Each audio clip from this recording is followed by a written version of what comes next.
right, got him. Oh, all right. We'll get to that later as Fouhy joins us now on the Right Toyota guest line. How we doing today, Fouhy? What's going on, buddy? I am standing here at State Farm Stadium on the field. You might hear the music in the background. The team is practicing. There's a few hundred fans here watching, and it's a great day to be indoors.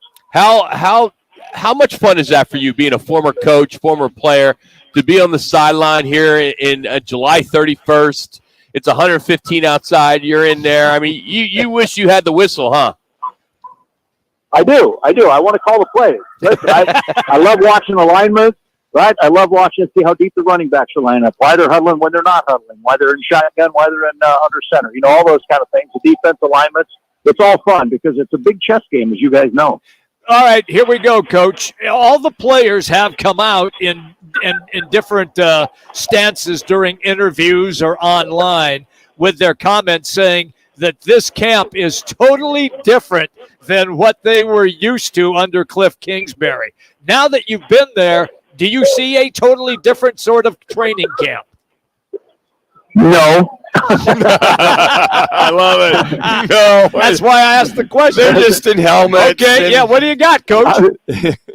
No, I'm telling you. Listen, there may be accountability issues, that they're having in meetings or something that we don't see. But in terms of what the on-field product looks like and what they're doing, it's football, right? You're doing special teams. You're doing offense, defense. Offensive line's working down on the turf. Defensive line's working down on the turf.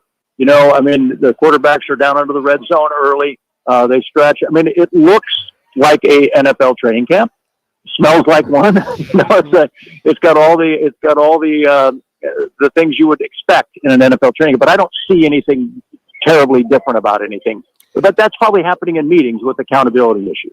All right, let's get to Factor Fouhy. We'll start with Cardinals. The Cardinals move, extension, bonus, or whatever you want to call it, Fouhy, was to satisfy Budda Baker for now. Was that the best move they've made this entire offseason? In fact, it's the only move they've made. Yeah. Have they done anything else? It's not like Monty Ossenfort went out and got a whole bunch of big-name draft, free agents or did anything serious. After the draft, we're getting Paris Johnson in the first round, who was out here starting the last few days at right tackle. They didn't do anything in free agency. This is and I don't want to use it because Jonathan Gannon doesn't like it, rebuild year. They likely could have the top 2 picks in the draft next year, right? Vegas hasn't won in 4.5 games. I think we all know what's going on here. All right, Coach, question number 2. One of the key priorities for the Cardinals camp is to solve the mystery of what to do with Isaiah Simmons on defense. Fact or Fouhy? I think that's been a fact from the beginning. They've got him playing safety now in some corners. So Lord knows what you do with that guy, right? He was a Swiss Army knife coming out of Clemson. Everybody thought, my gosh, this is a great draft pick. He's going to be this. He's going to be that.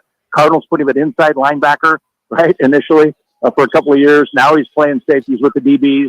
So, the guy's a phenomenal, freakish athlete, and just let him play that nickel position, in my opinion, and let him roam the field.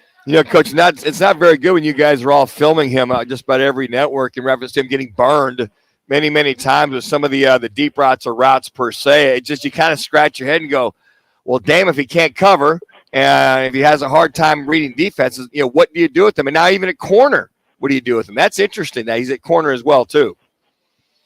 Well, listen, I think there's a learning curve right now, right? There's a whole new defense, whole new offense.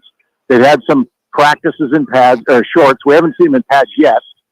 So everything they've done so far has been in shorts. And I think everybody's learning on the fly and figuring out what to do. And for Isaiah, listen, he's just got to go out there and play football. And that's the goal of all these coaches. Teach them enough to where they know what the scheme is and then just let them go play. All right, Coach. 5th-round draft choice quarterback Clayton Tune out of the great University of Houston should take all of the backup snaps and play a majority of the preseason games to be ready if indeed Colt McCoy gets an injury and goes down. Fact or Fouhy? Wow, you're going to Clayton Tune now, huh? Why not? July 31st, we're going to Clayton Tune. Listen, you've got Jeff Driscoll, you've got David Blau, you've got Clayton Tune as a rookie. He looks good so far in training camp. He throws a good ball. He stands up tall, uses his height. So far he looks good, and I think if something happens to Cole, I would not be surprised if they put Clayton Tune in. So, let's go back on that one. Let's get to some Diamondbacks with you. It looks like there is a possible deal coming through with the Seattle Mariners, so we're getting some word on that. But talking about them, they must get at least one starter, a mid-game reliever, and a solid closer by tomorrow's trade deadline to be a contender. Factor Fouhy. Wow, let's rebuild the roster right Yeah, now. all right, yeah. Listen, we've known that all along, right? They didn't have enough starting pitching. They didn't have any. They didn't have a closer per se. The middle innings have been killing them. So yeah, to be a contender, if you want to go after it this year, you've got to do that. But how much are you willing to give up to get those things? And especially if it's a 1 year or half a year loan, what are you willing to? Because they've got a pretty deep farm system, and I think Mike Hazen is looking at this as a long-term plan. Well, it leads me to the next question. One or two of the D-backs' top prospects must be put into a trade package to assure the D-backs get quality and 3 minutes. in a trade. No. Factor Fouhy. No. Fouhy. No. Not one of their top prospects. No. I'm not getting rid of Drew Jones. I'm not getting rid of any of those guys. If you've got some second-tier, third-tier guys, yes, but not those top guys. We've done that before, and look where it's gotten us. The future's now, Coach. No, it's not. No, it's not. All right, Coach. Then that leads me to what we had a quick discussion about earlier on the show, and I'll reiterate it just for you and get your response. It was my thought process that maybe they won't make, meaning the D-backs, a major deal because they know their timetable moved up a year early, and they are planning for next season to be the top team in the National League West. Is that factor, Fouhy? Fact. I agree with you. Listen, Jimmy B, I'm in your camp on 2 minutes. They've got a young team. They've got Corbin Carroll, a bunch of young guys that are playing well. Their bats have not helped them in the last 4 weeks. They went 7-16 so far in July. That's not good. We knew that was kind of going to implode because of the pitching issues. Didn't realize the batting was going to go flat. But listen, you don't have. First of all, Ken Kendrick is not a deep pocket owner, so he's not like throwing a bunch of money at the wall and just whatever sticks goes. He's not that kind of an owner. Mike Hazen's a pretty creative general manager, so he's got to look at what can help this team in the long term, not so much a rental for a couple months.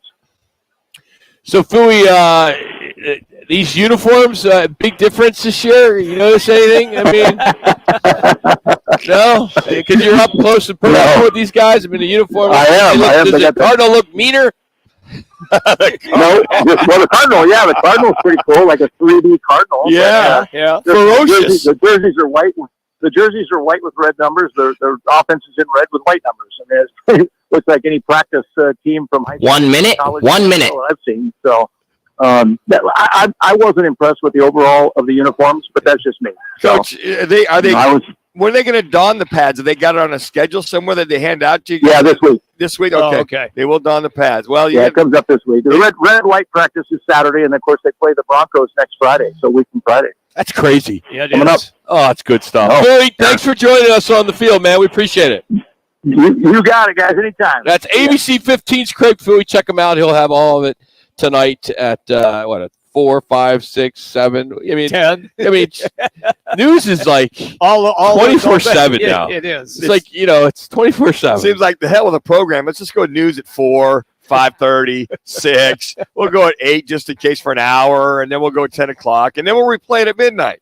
Hey, coming up, we're going to recap what happened here on the Sportsbook at Casino Arizona from the boxing, UFC, and we'll catch up with Casey Walsh next. It's Rocket Minutes with Jimmy B here on Fox Sports 910.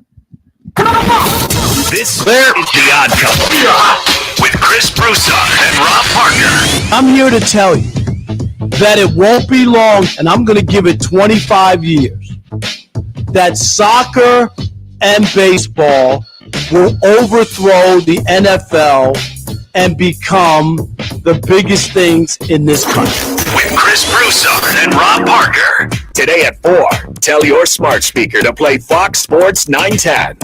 It's coming next month. Rockin' Manooch with Jimmy B's Monday night tailgate party at Casino Arizona. They're planning their biggest year yet. So get ready to win your share of the cash prizes each week. It's back, the Monday night tailgate at Casino Arizona. Golfers, swing into Van's Golf Shops. We've been serving golfers since 1963. Let us help you find the hottest gear for